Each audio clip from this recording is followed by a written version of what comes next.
Swayam Prabha. Digital India. Educated India.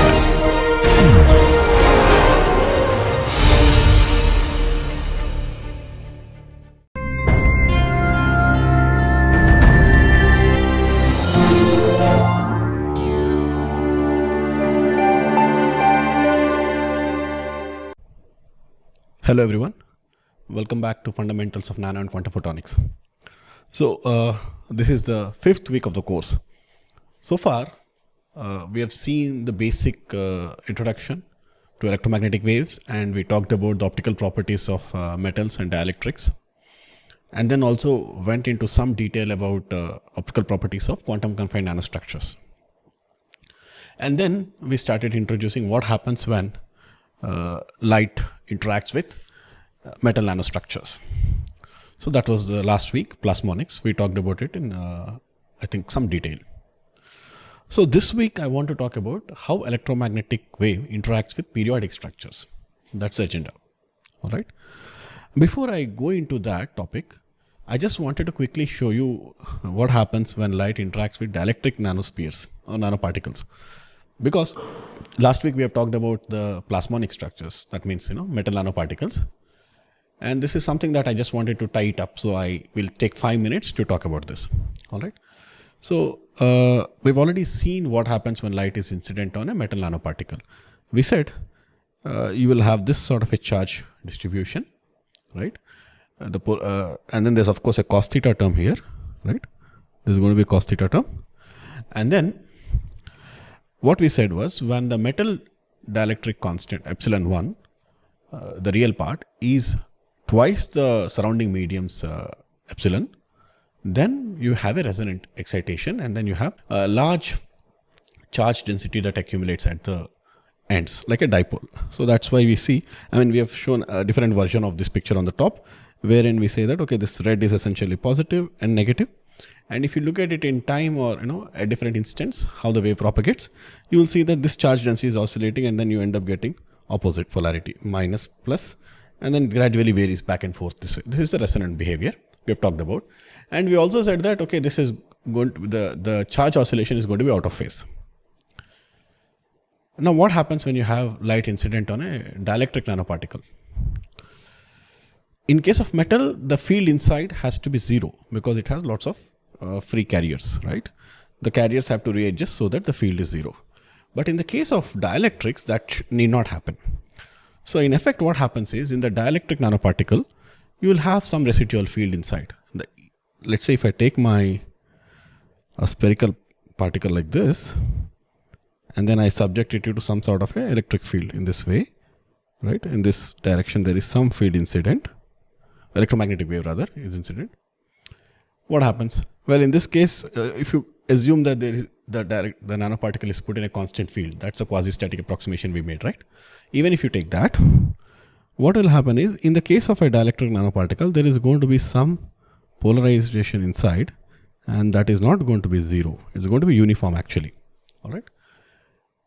And then there is this incident field, and then there is this polarization, which is a response, and at certain wavelengths you can have a resonant response here as well. Okay, but it is still not the same type of resonance as what we talked about, where the denominator is going to 0. In this case, because the balance in the forces, you will have some charge accumulation at the edges, and you can excite certain modes, and typically in literature we call them as Mie resonances, and because Mie theory explains these things very well. All right. So essentially you have the external field, and then there is this internal field, and then there is, let's say there will be again dipole resonance of this fashion, and so on. All that will happen. Okay. But uniquely in the case of dielectric nanostructures, you find that if I try to look at the charge densities that appear on the sphere, they are much smaller. The bottom picture here shows you the charge density for a dielectric structure. But in this case, the charge density has been multiplied by 200 times so that it's visible. So you see that compared to a metal nanoparticle, the amount of charge density that accumulates on the nanoparticle in response to an incident field is much smaller. And also because this is a dielectric, there is no phase shift in this case. All right. So this is how a dielectric nanoparticle responds. And we can analyze this, we can use the same me theory that we talked about in the last video of the week. I showed you the small demo of how you can calculate the modes, right? In the case of a metal structure, it was like electric dipole and quadrupole, nothing much was happening. The magnetic resonances are fairly weak in nanostructures, all right? But in the case of sphere, you can have more richer variety of resonances. So that the results of how the scattering efficiency looks like as a function of wavelength for a silicon sphere of diameter 200 nanometers is shown here. What you find is here, you have the typical, extinction, scattering and absorption cross sections we can calculate. And remember, this is efficiency. I think in the previous week I showed you the cross section itself. So the efficiency essentially means the scattering cross section efficiency is going to be scattering cross section divided by the area, okay? Area of the sphere, the cross section area. So pi r square, r is the radius. So that's how you get the efficiency. So if you compute that, this is what you get. So it's basically, you have much stronger scattering efficiency compared to the regular without any. If you take a plain cross section of the sphere, it's much stronger than that. So definitely it's an efficient scatterer, and it has various modes. And these modes can be decomposed into what we mentioned as A and B coefficients last week. In the end I mentioned, it's just additional thing, but this effectively turns out to be what is called as magnetic dipole, MD I'll call it. And then there is this electric dipole. And then there is this magnetic dipole, electric dipole. And then electric quadrupole is very weak here, EQ, peak. And there is a magnetic quadrupole, MQ, right? So there are these things that come into the spectrum. That's why the spectrum is much more richer. And you can also calculate, of course I didn't put this part of the code online, but you can in principle use the same code and extend it further to calculate the fields in the nanoparticle. And you see that if you take a silicon nanoparticle at these resonances, you have a characteristic dipole kind of a resonance, quadrupole, electric fields. And then these two are for the magnetic dipole and quadrupole. Now the magnetic dipole has a perpendicular orientation. In this case, the magnetic dipole is actually oriented this way. So what you see is the cut donut shape, all right? And then you have the quadrupole where the fields are confined into the nanoparticle rather than just outside here, as you saw. So there are some variations. We need not worry about it. What essentially, you need to know is, let's say the magnetic dipole. The magnetic dipole effectively is dependent on the diameter of the particle. If you increase the diameter, let's say, if I talk of lambda, MD magnetic dipole, that's going to be proportional to the diameter. So as the circumference increases, the dipole resonance also shifts. And then there is also this refractive index term that comes in, all right? So typically if I take 200 nanometer particle, I think it turns out to be about 800, just below 800 for silicon, the magnetic dipole, all right? So you can estimate these things. And this is something that I just wanted to do review this for the sake of completeness. We will anyway, when we talk about the meta surfaces, we will actually come back to it. But because we discussed the metal nanoparticles, I just wanted to show that even in the case of dielectric nanoparticles, you will have some effects. All right. So with that, I'll come back to what I was planning for this week. That is essentially the electromagnetic response of a multi-layer stack. So now the question we want to ask is, how do we understand when electromagnetic wave is incident on a layers, a stack containing multiple layers? Let's say this is N1, so maybe I'll write it in blue. You have N1, N2, N1, N2, and so on. You have multiple layers. I mean, it can even extend many more layers, okay? So effectively you have, let's say, some periodicity, D, okay? And then maybe there is some thickness, okay? So basically you put many bilayers and you get thicker substrates, okay? So now how does the response depend? What does a response depend on when you have such a structure? So the response will depend on what is the dimensions D, the periodicity, right? How much is it? Okay. So in effect, what happens is the response depends on basically comparison of D with respect to lambda. How much is it? D is the periodicity, right? So for example, first case, you can have a situation wherein the D, the thickness is much, much greater than the lambda of the electromagnetic wave incident. Or you can have a situation where the d is comparable to the wavelength. Or you can have a situation where d is much, much smaller than lambda. These are the three typical scenarios you can think of. Okay. So now when the thickness of the slabs, basically you have one slab and another slab in this way, right? And there is some thickness, overall periodicity is d. So in the first case, the thickness is much, much bigger. So you don't have to really worry about it, and you can describe this using what I'll call as traditional ray optics. All right. So you take the beam and then you propagate a certain distance and take a reflection coefficient and so on. Typically that works, like what you use in lenses. How does a lens focus electromagnetic energy onto my retina, right? Essentially it's ray optics. Okay. Now when the d becomes comparable to lambda, then we'll have to resort to what are known as full wave simulations. So now what we say is, it is not enough just to look at the distances, but you also have to look at the fields. The reason is the electromagnetic wave propagates and then they can add, there'll be a reflected wave and they can add in phase and so on, and then it becomes much more richer physics. So for that you have to actually compute using let's say Maxwell solvers. All right. The third extreme, the extreme case of d is much, much smaller than lambda. I can represent it by I can use what is known as an effective medium. Effective medium. What do I mean by that? Let's say I have my structure which is shown here. I can think of this entire structure as one particular slab. Let's say in this case, maybe I'll say this structure, I'll represent it as a slab of this fashion. So I'll say this is equivalent. This particular thing is equivalent. Sorry, this is looking weird. So I'll say this is equivalent. Okay. Well, okay. So why is it equivalent? When is it equivalent? I'll say no, I can represent this entire stack as an anisotropic effective medium. What do you mean by effective medium? Well, I'm saying that the entire stack is going to be equivalent to, let's say this is my thickness T. I'll say this, I'll forget about the periodicities and all that. I'll simply represent by an effective permittivity. Let's say in this case, okay, you can even, mu is anyway 1, let's assume. So root of permittivity is refractive index. So I'll say that this is going to be represented by, let's say, an epsilon effective in the perpendicular direction and epsilon effective in the parallel direction. The reason I'm saying is, of course, this is not strictly required here. The difference is going to be small. But if you take metal and dielectric structures, which we'll consider later, we'll see that there's going to be a significant difference between these two. All right.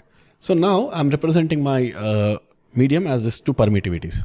So now the response is no longer linear, but you have to represent it using a tensor. So it depends whether the electric field is going to be, let's say if this is my z axis and this is my x and this is my y and z. So in the z axis is going to be different, and then the x and y axis is going to be different, right? So the electromagnetic wave is incident with a polarization in the xy plane, that the response is different from when the polarization is in the z direction. All right. So that's what happens. You can represent. So this is in a way, we can simplify a lot of structural detail using this effective medium. There are some effective medium theories that people have developed, and if time permits, we'll take a look at them at some point. Okay. Or in some, briefly I'll mention it and I'll refer you to the textbook that has some more detail. All right. So now, so what? Well, I want to draw your attention to one fact. That is, we are all familiar with what happens in semiconductors. Most of us study them. It's the heart of electronic devices. So in a semiconductor, what you have is essentially, let's say, silicon atoms which are arranged in a lattice. When you arrange silicon atoms in a lattice, and then there is this potential that it can be associated with each atom, right? And then I can talk of this potential, and this is exactly what is known as chronic Penny model in the literature. So you can talk of a potential like this, and then that can be represented as a square rectangular potential wells, series of rectangular potential wells, and then you can talk of how the electron propagates in that. All right. Now, how does the electron propagate? Well, the response of the electron is the way the electron propagates is going to be dependent on how much is the de Broglie wavelength. Okay, let's say I'll represent my electron by a wave, and I'll say there is a de Broglie wavelength, de Broglie, dB maybe I'll call it. That is effectively lambda by, not lambda, h by p. So if the momentum of the electron is large, then I have a very small de Broglie wavelength, and then I have to really think of how the scattering happens with each potential well. Okay, a lot of quantum effects come into picture. But if my energy of the electron is large, then I'll simply ignore all the band, everything, and then I'll simply say there is a conductivity, that's it. I'll deal with it as an effective piece of silicon with a conductivity, that's it. I don't need to care about everything. If the wavelength is comparable to the periodicities, in this case, the lattice constant is going to be maybe something like 3 angstroms. If in that range you have, so effectively we can talk of bands. We introduce bands, and then we say, no, the electron is now not going to move as if it's free electron, but it's going to move as if it is propagating with effective mass, and it can drift and so on. So we have the band theory that explains all that. So similarly, we can essentially the wave propagation, the photon or electromagnetic wave propagation in a periodic structure like this it has a lot of parallels. Okay, just like you have certain energies where semiconductor cannot let an electron propagate, the band gap, you will have band gaps even in this case. Okay, there are a lot of analogies. The Schrodinger equation is a second order differential equation in space and first order in time, right? But similarly, a wave equation is second order partial differential equation in space and time. Actually, there is some differences. The dispersion is different, the energies are different, but still there are a lot of parallels between how an electron behaves in a solid, in a semiconductor, compared to how a photon behaves in a multilayer stack. So there's a lot of interesting things we can study that probably are difficult to study in electronics, because the length scales are much larger in the case of photonics. All right. So that's why these structures are important. So now, how do we understand the electromagnetic response? Okay. To understand the electromagnetic response, I need to look at, let me take a simplified example. I'll consider an electromagnetic wave which is incident on a slab, let's say, okay, of refractive index, let's say N2. So I have my slab, and then which is, let's say, of thickness D. I've already put the axis. So this is my thickness D, and an electromagnetic wave is incident on this from the left. This is my exponential, I'll say, in this case, I omega t minus kx. Okay. Just note this difference. So far in the previous weeks, I have been talking of exponential minus I omega t. And then, so it was exponential ikx minus omega t, right? That's the notation we were using. I said that, okay, both are valid notations. The only thing is the way you represent refractive index has to be taken care. We talked about it. We also gave you some assignments on homework questions on this, so you should be familiar. The reason is I just wanted to, I wanted to highlight the fact that, different books use different notations. So this particular notation I'm taking from this discussion today on how the response happens in multilayer structures. I've taken from Pochi A's book on waves in layered media, and he uses this notation. So I'm just maintaining consistency with the textbook. All right. So I have this wave incident. So, but it shouldn't matter. You just have to follow a consistent notation. That's it.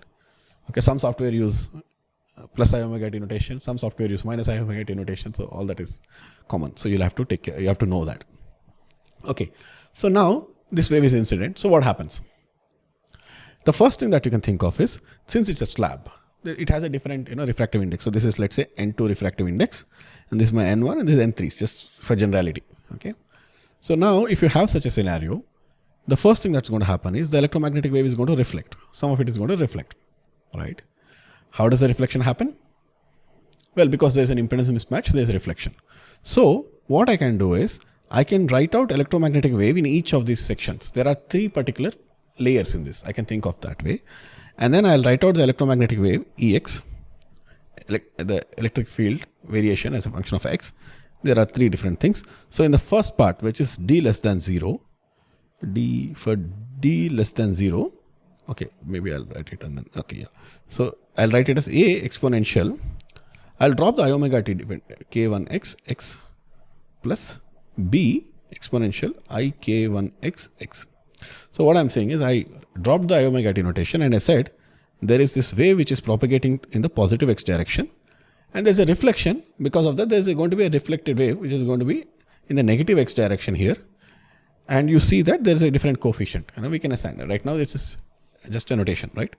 So I will say that this is electric field for x less than d. You can have also an electric field for x between 0 and d. What will happen? Well, there's going to be some wave, again the same form. So there's going to be c exponential minus I k2x x plus d exponential I k2x x. This is for x between 0 and, I'm sorry, in the first case, it should be not d, it should be x less than 0. Okay, this is between 0 and d. So, and then in the third case, for x greater than d, you will have another field. I'll say that is E exponential minus ik3x x.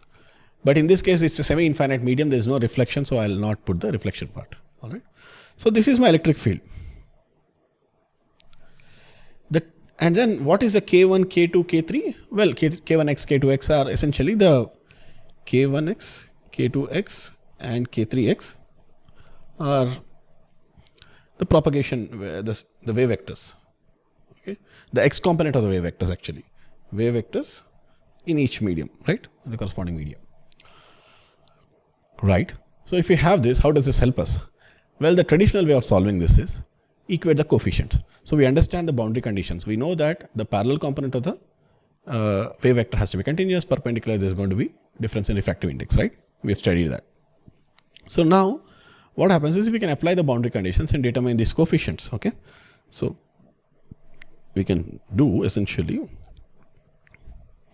determine A, B, C, D, E using boundary conditions.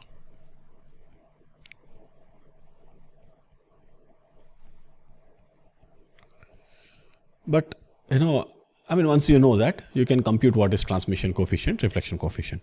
For example, in this case, since we are talking about a slab like this, the reflection coefficient is going to be the ratio of B divided by A. The coefficient, the amplitude, if you take the reflected wave and then incident wave, the ratio is going to be the reflection coefficient.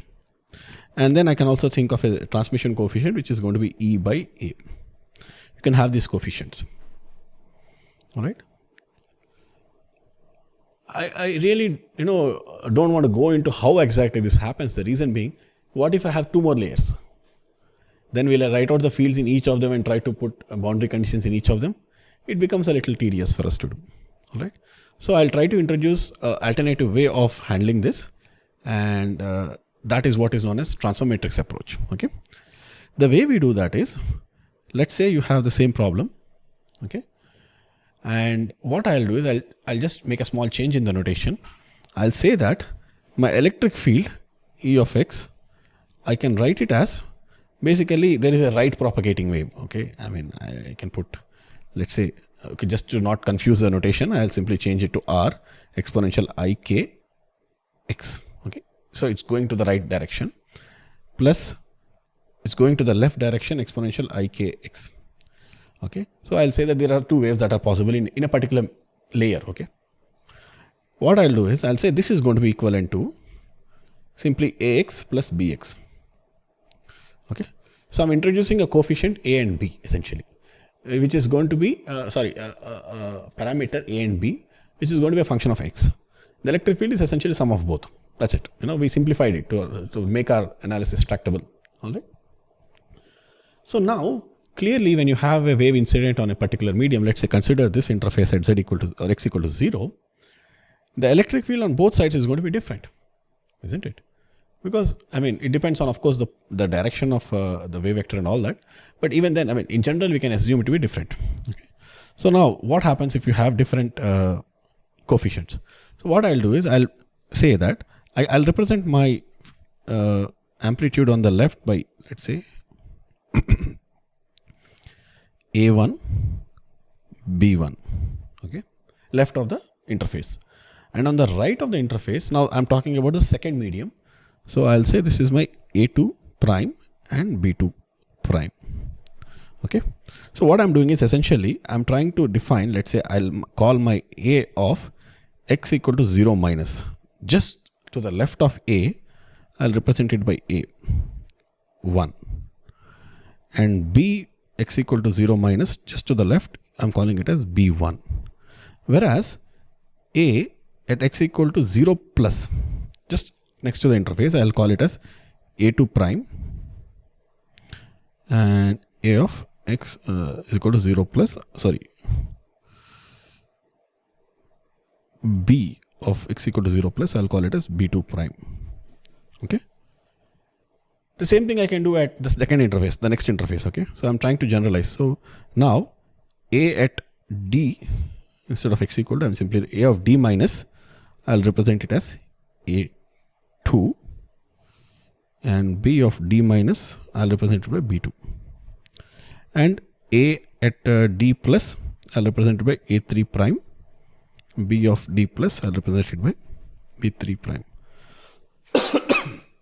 So what I'm doing is simply on the left of interface, in this case A2, B2, right of interface A3 prime, B3 prime. All right, I have done this. Now, how does this help us? Well, I mean, if you actually do the entire analysis and all that, you will discover that I can relate these coefficients across the interface.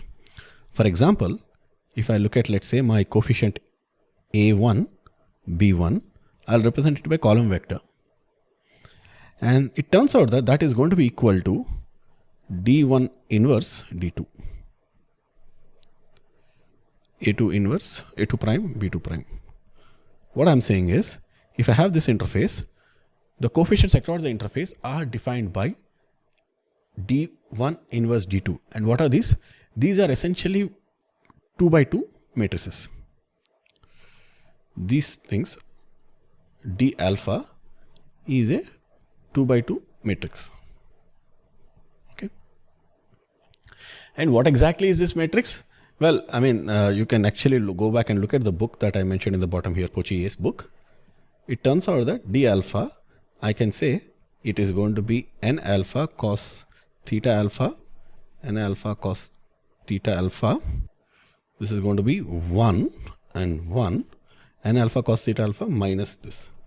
If I have my incident wave to be S polarized or a TE wave, S polarized means if you have a wave incident on an interface, you have the plane containing the incident wave, reflected wave, and the surface normal.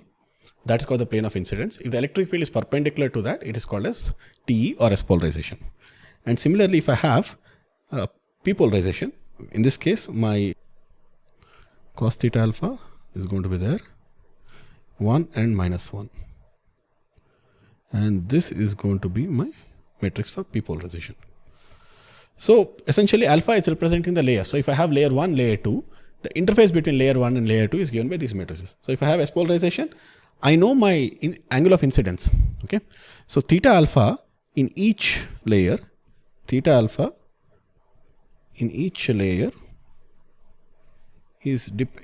can be determined, right? Can be determined using Snell's law. So what I'll do is, in the assignment, I'll just give you a stack of three layers. I'll say refractive index 1, 2, 3, some 1, 1.5, and let's say 2. And then I'll give a theta alpha incident. So you can calculate what is theta alpha in the second medium and the third medium using Snell's law. Okay. It turns out that, there is a very simple relation between, you don't need to keep calculating. Let's say five structures are there. There's a very simple relation. If you just work it out, you'll see that if you know the incident and the outside, the medium where it's exiting, there'll be a simple relation to calculate the theta. Okay. So you can find out this. Once you know that, you can simply write a 2 by 2 matrix. You can do it in MATLAB, Python, whatever you want, right? Once you do that, you have the electromagnetic, the way it's, the propagation is happening. All right. So once I do this, what I can do is, let's say now I found out this interface, what is a jump? The second interface, what is a jump, right? I did that. So now if I do this, I can think of, okay, let me again, do this. This is going to be A1, B1, A2 prime, B2 prime.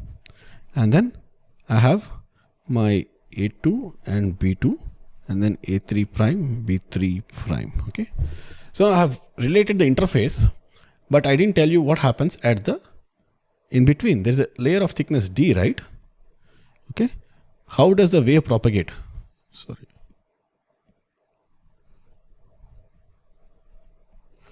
Through medium of thickness D. How does that happen? It turns out that that happens by, I can denote that by a propagation matrix. So what I'll say is, let me say I have A2 prime, B2 prime. I'll take this as a A and B coefficients, and they are related to, let's say, across the slab. So A2 and B2, they're going to be related by what is known as a propagation matrix. And what is this propagation matrix? In general, this is P2, I should call it, because it's the second medium. So P alpha is going to be simply exponential ik alpha x. Sorry, not x. This I know the thickness D. So 0, 0 exponential minus ik alpha D. What is this telling you? So if you look at, let's say, for example, A2 prime, if you just substitute the matrix and see, A2 prime is simply exponential ik 2D times A2. Well, it's simply the phase term. So the field on the right is going to be multiplied by a phase term. So that's how the phase is changing. That's it. That's all this propagation matrix implies. All right. So now why does this help us? Okay. So yeah, I mean, this is my additional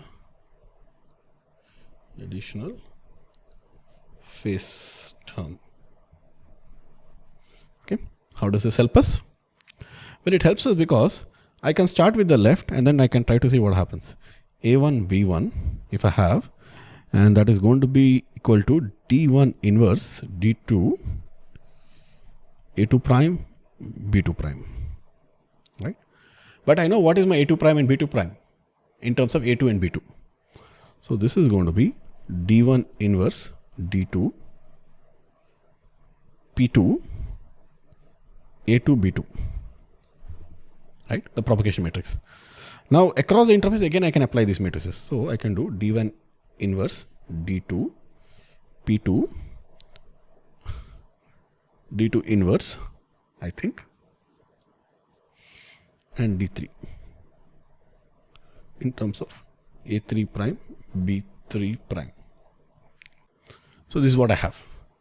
So essentially what I'm saying is, if I have my layered stack, I can relate the fields by just using a matrix, a product of matrices essentially. All these D and P's are matrices, 2 by 2 matrices. So this entire thing, I'll call it as transfer matrix. Transfer matrix relating fields.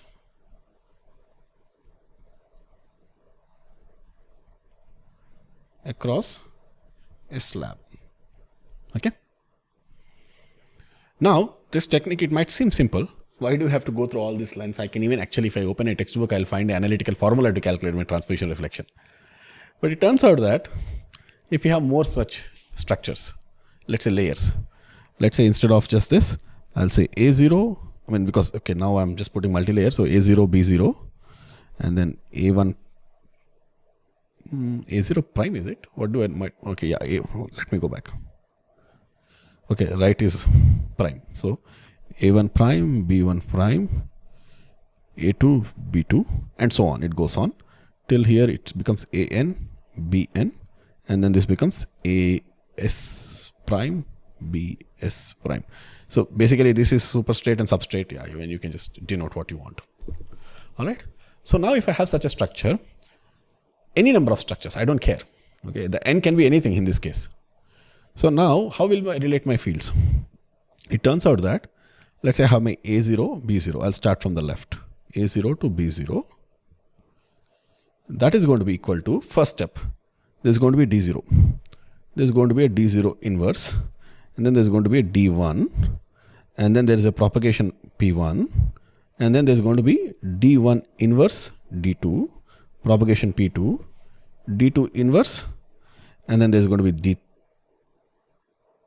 D3, inverse D2 inverse across the interface 2 to 3, and then there's going to be P3, and then there's going to be D3 inverse, and so on till you get basically what? Dn, Pn, Dn inverse, ds, and then finally I'll relate it to as prime, bs prime. This is what I'm doing. Okay, so essentially I'm expanding this entire thing. Why is this useful? Well, you see a trend now. So you have for each layer effectively you have this product of three matrices: D1, P1, D1 inverse, D2, P2, D2 inverse, D3, P3, D3 inverse, and so on. So effectively, irrespective of how many numbers, I can write it as D0 inverse, and then I'll represent it by a product of D alpha, P alpha, D alpha inverse. I'll do a product of these matrices for each layer. So L is going to become 1 to, let's say, n. There are n layers, so L equal to 1 to n. Over these layers, I'll simply write a product of matrices, and then ds, and then there's going to be as prime, bs prime. All right. So this is going to be my matrix. The reason this is interesting is now I can simply talk of, let's say, this particular thing entirely product. Okay, even include ds and d0. So this is essentially a 2 by 2 matrix: M11, M12, M21, M22. So this is my transfer matrix relating fields on left to right, fields on the right. So essentially, as the wave propagates left to right, it will relate the fields. That's it. It is somewhat similar to scattering matrices, which relate input to outputs. Okay, you can actually convert from transfer matrix to scattering matrix and back and forth. But it turns out that if you have a wave propagation, it's easier to think of transfer matrices. Okay, so once we have this, we can talk of, let's say, the reflection coefficient R. So reflection coefficient is going to be simply the amplitude B naught divided by A naught. B naught by A naught. Okay. And of course, in the end, we are assuming that this is an infinite medium. So I'll say that semi-infinite in the end substrate. So this is going to be Bs is going to be 0 because there's no reflection from the eventually in the end. Okay. It's a semi-infinite, so we don't care. So now this is the ratio of this one. Okay. And it turns out that this reflection coefficient is going to be dependent on simply M21 divided by M11. That's it. So if I know my transfer matrix, which I can compute using just a loop, I can write a for loop, put layer 1 to layer n, each layer I calculate these matrices, and just it, you calculate this, and you have the reflection coefficient. And similarly, the transmission coefficient, I can compute, let's say As prime is the transmission divided by A naught, right? This is my transmission. And this is going to be simply equal to 1 over M11. So if I know my matrix, transfer matrix, by looking at which element, by taking a ratio of the M21 and M11 element, I know the reflection coefficient, and 1 over M11 is my transmission coefficient. All right. So these are what are known as field reflection coefficients.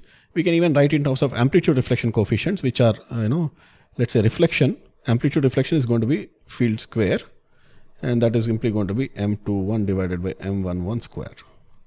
And similarly for transmission, you can write it in terms of the field transmission coefficient square, but because there is a substrate, there's a small correction we have to do. So there is a substrate S, ns cos theta s divided by n naught cos theta naught, and then theta naught, and then 1 over M11 square. So these are my coefficients. Yeah.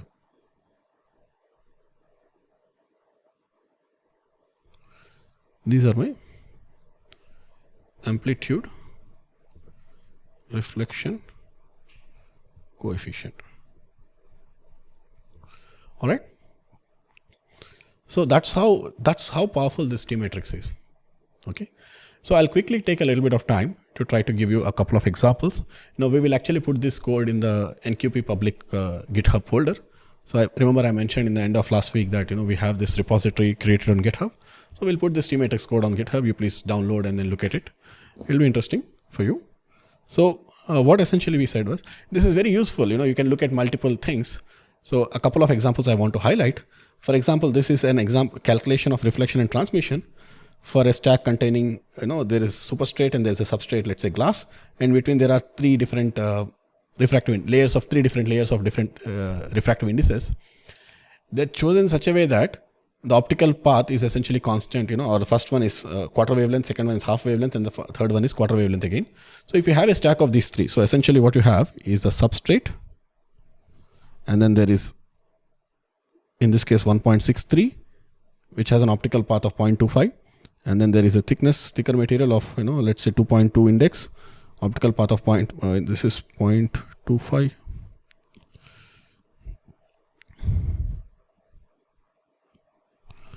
0.25, 0.5, and then 0.25, and then air. So this is the stack I have. Sorry, this one I should not write it as 0.25. I'll write it as 1.8. The refractive index here is 1.38. So if I have such a structure, okay, I can define what is known as optical path. Optical path length is equal to the refractive index n times the physical thickness.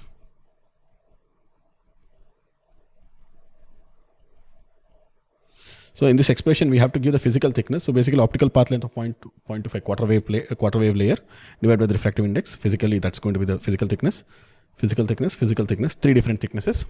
You put in the numbers and calculate the reflection. It turns out so beautifully that the transmission is essentially 1, almost 1, and then there is no, the reflection, so dash is transmission. Yeah, transmission is 1, reflection is almost 0.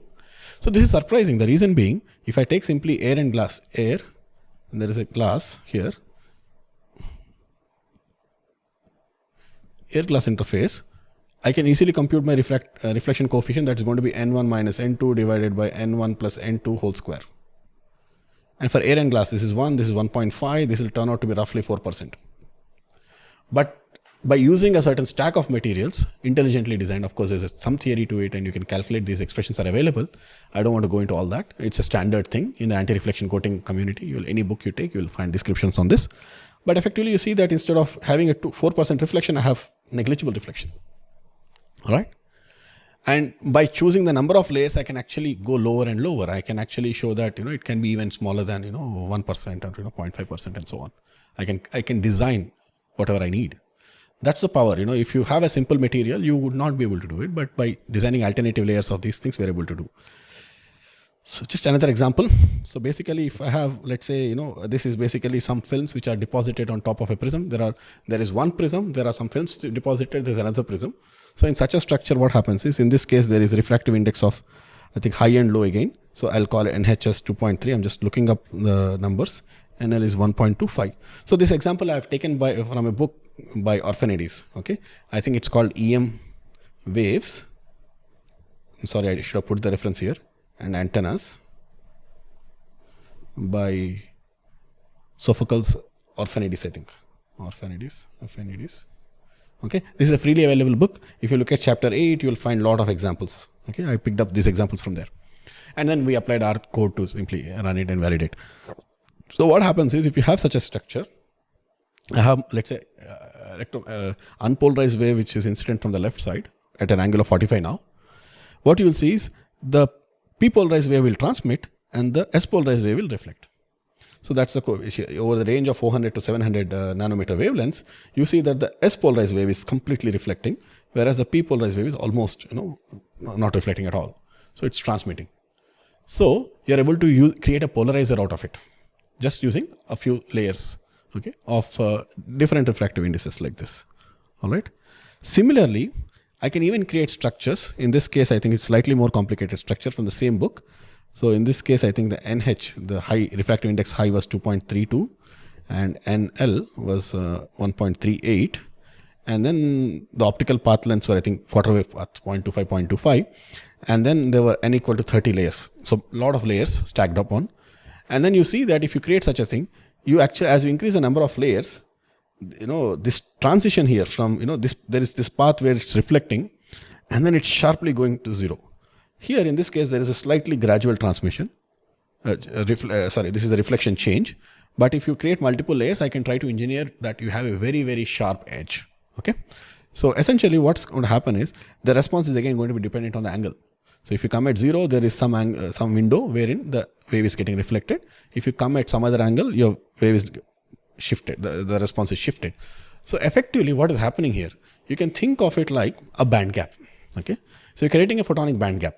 So if you have a material like this, let's say some block of some structure of this thicknesses and all that, a wave is incident in certain energy, it's not getting transmitted, it's getting entirely reflected. Why is it getting reflected? Because there exists a band gap. Okay. So the structure